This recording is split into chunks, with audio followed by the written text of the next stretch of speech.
एक छोटे से गांव में जो बर्फ से ढंके हुए पहाड़ियों में बसा हुआ था, वहां एक दोस्ताना रिश्ता था जिसके दो सच्चे मित्र थे, एमा और अलेक्स।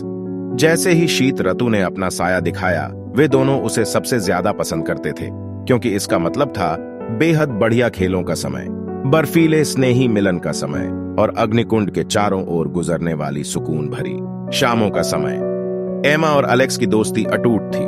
वे सब कुछ एक दूसरे के साथ बांटते थे और हमेशा आपसी सहायता के लिए तैयार रहते थे।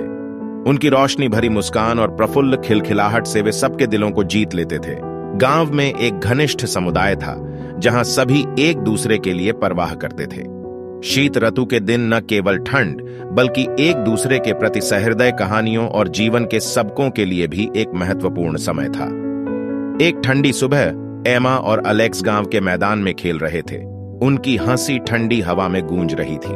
जब वे खेल रहे थे, उन्होंने एक बूढ़े आदमी को देखा जो बर्फबंद रास्ते पर चलने में समर्थ नहीं था। उसका नाम था मिस्टर जेंकिंस। गांव के कहानीकार थे। उन्हें उनकी समझदार और दिलकश कहानियों के लिए सम्मान और प्यार था, लेकिन बुढ़ापे के कारण वे नाजुक हो गए थे और बर्फीले जमीन पर चलना उनके लिए कठिन बन गया था। बिना सोचे समझे एमा और अलेक्स ने उसकी मदद करने के लिए उसके पास जाने का फैसला किया। वे उसके हाथ पकड़े और ध्यान से एक पासी स्थान तक उसे ले गए। धन्यवाद मेरे प्रिय मित्रों, आभारी मिस्टर जेंकिंस ने मुस्कान के साथ कहा। मुझे डर है कि मेरे कहानियां कहने के दिन खत्म होने वाले हैं। शीत ऋतु बूढ़े आदमी जैसे बड़े दुखद होती है। ऐसा मत कहिए मिस्टर जेंकिंस, अलेक्स ने कहा। हम आपकी देखभाल करेंगे और सुनिश्चित करेंगे कि आप अपनी कहानियां कहते रहें। हम आपके लिए कुछ भी करेंगे मित्र, एमा ने जोड़ा। उस दिन से एमा और अलेक्स ने हर सुबह और शाम मिस्टर जेंकिंस को मिलने का समय निकाला।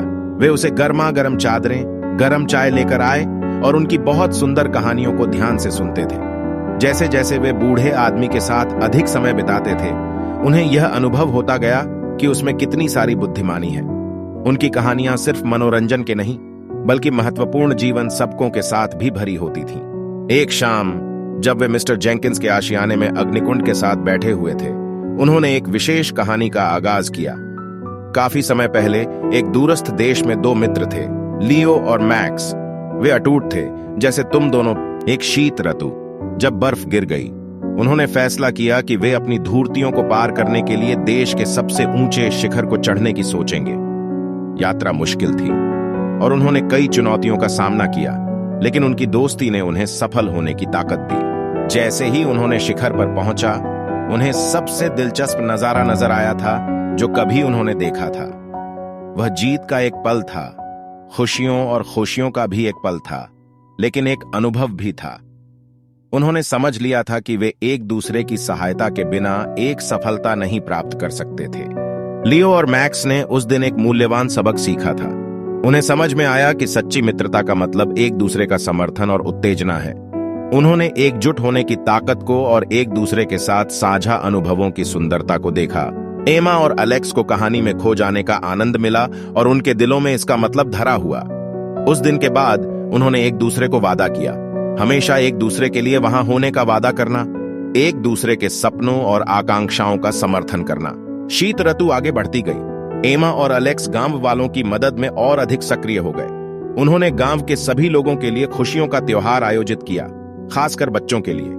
उन्होंने वृद्धों के लिए लकड़ी के तुड़वाने तक बांटी, बर्फ से हुए छतों की मरम्मत की और स्थानीय शरणार्थियों की सहायता करने के लिए स्थानीय आश्रय में स्वयं सेवा किया।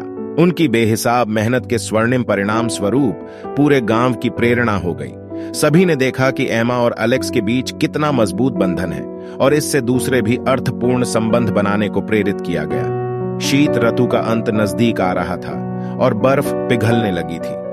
वसंत की छांव में मिस्टर जेंकिंस ने एमा और अलेक्स को अपने आशियाने में एक आखिरी बार बुलाया। मैं तुम दोनों को कुछ खास देना चाहता हूं, उन्होंने चमकदार आंखों से कहा।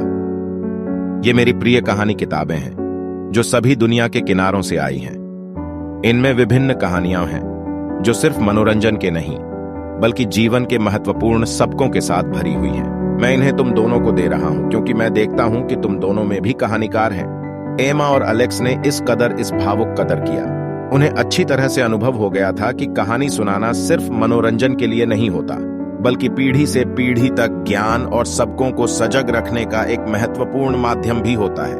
वक्त बीत गया और एमा और अलेक्स सच्चे कहानीकार बन गए, जो मिस्टर जेंकिंस से सीखे गए कहानियों को साझा करते थे।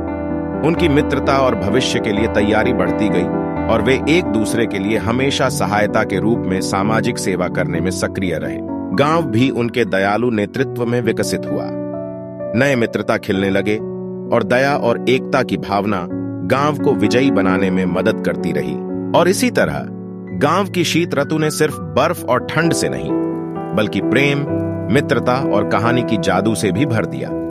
एमा और अलेक्स की कहानी लोकप्रिय हो गई, जो यादगार बन गई। यह हर किसी को याद दिलाती थी कि सच्ची मित्रता और निस्वार्थ सेवा सर्दी की सबसे ठंडी से भी गर्मागर्म होती है।